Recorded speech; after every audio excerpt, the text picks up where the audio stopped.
Alors voilà, l'opéra Les Pêcheurs de perles est essentiellement une histoire qui est mise en scène avec des décors, des costumes, également qui est chantée et accompagnée par un orchestre. L'orchestre que nous allons entendre dans cette production n'est pas l'orchestre original, c'est un orchestre de chambre, mais quand même une dizaine de musiciens. Et donc, ça va donner une idée assez fidèle de l'opéra original. C'est un opéra qui a été écrit alors que Georges Bizet, le compositeur, était assez jeune. Il venait de gagner un concours. Et suite à la résidence, donc le concours était assorti d'une résidence en Italie. À ce moment-là, le prix de Rome s'appelait comme ça parce que les artistes avaient le droit, le privilège de résider à Rome pendant 2 ou 3 ans, à condition de produire des œuvres. Et donc, à son retour en France, on lui a demandé de produire un opéra sur le sujet des pêcheurs de perles. C'est une histoire qui se passe assez lent, donc euh, l'île au large des Indes. Alors, il est évident qu'en 2023, il y a d'autres alternatives à l'opéra. On peut aller au cinéma, on peut voir d'excellentes émissions à la télévision. Ce que l'opéra permet d'avoir, c'est une expérience vivante. Donc, on est en contact directement avec les chanteurs, les acteurs, la mise en scène. C'est une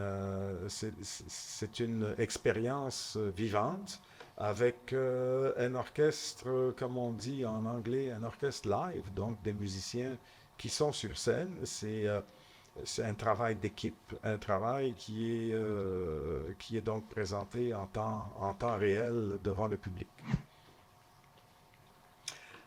Alors, dans un opéra, vous avez essentiellement trois responsabilités importantes.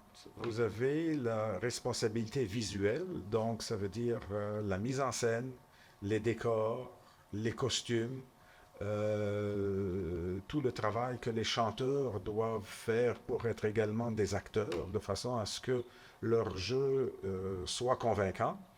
Et de l'autre côté, vous avez également la partie musicale. Alors là, vous allez avoir généralement un orchestre et un chef d'orchestre. Donc j'assume le rôle de chef d'orchestre et je dois faire le lien entre l'équipe des chanteurs, l'histoire, la mise en scène et les musiciens de façon à ce que la coordination soit bien faite.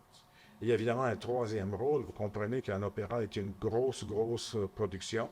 Et donc, il y a toujours une personne qui doit assumer la supervision de tous les enjeux pour faire une production de ce type-là. Là, le producteur, en général, c'est le nom qu'on lui donne. Donc, lui, il doit faire en sorte qu'il réunisse la bonne équipe et que l'équipe travaille de façon productive. Alors, l'Opéra de Trois-Rivières est une jeune entreprise et Valérie Poisson, qui en est l'instigatrice, l'âme dirigeante, si on veut, m'avait demandé à un moment donné si j'étais intéressé à participer à un tel projet et je lui avais dit que oui. Maintenant, un projet d'opéra avec orchestre, évidemment, c'est une grosse production. Il y a des coûts importants qui sont associés à ça et donc il faut faire en sorte que la qualité et la synchronisation soient bien organisées.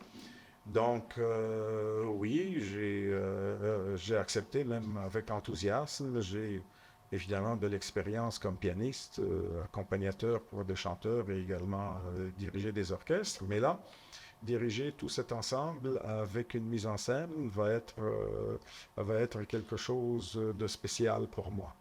Et j'ai d'ailleurs bien hâte.